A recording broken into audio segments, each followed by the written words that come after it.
డోన్ నియోజకవర్గ చరిత్రలో గ్రామీణాభివృద్ధి పనులకు కొత్త అధ్యయనం ప్రారంభమైంది. ప్రత్యేకంగా ప్యాపిలి మండల గ్రామాల్లో అభివృద్ధి పనులు సమర్థవంతంగా కొనసాగుతున్నాయి. ప్యాపిలి మండలంలోని మాధవరం గ్రామంలో 10 లక్షల రూపాయల వ్యయంతో సిమెంట్ రోడ్లను నిర్మించడంతో పాటు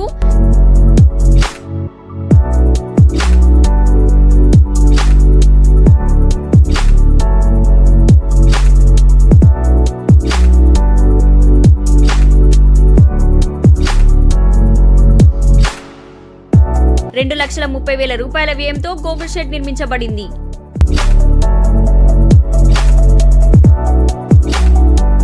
అలాగే అంగన్వాడీ కేంద్రానికి తాగునీటి సౌకర్యం అందించబడింది. ప్యాపిలి మండలంలోని బోయిన్చెరువుపల్లి గ్రామంలో 10 లక్షల రూపాయల వ్యయంతో సిమెంట్ రోడ్ల నిర్మాణం చేపట్టబడింది.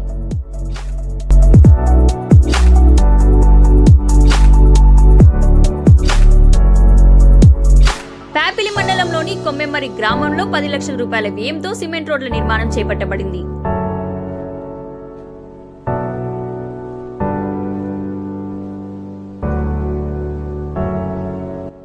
ఈ అభివృద్ధి పనులు గ్రామాల్లో మార్పును స్పష్టంగా ప్రతిబింబిస్తున్నాయి. డోన్ నియోజకవర్గ ప్రజల అభిప్రాయం ప్రకారం కోట్ల న్యాయకత్వం గ్రామాల పురోగతికి కొత్త జీవం పోసిందని వారు ప్రశంసిస్తున్నారు.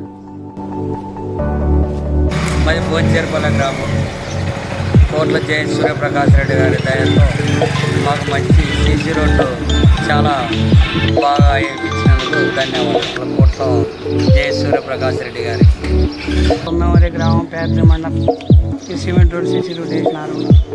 పెన్షన్ అయితే కరెక్ట్గానే వస్తుంది అని అనుకుంది. దానికి ఇబ్బంది. ధన్యవాదాలు. అభివృద్ధికి పురోగమించే మార్గం కోట్ల, అభివృద్ధి కోట్లతోనే సాధ్యం.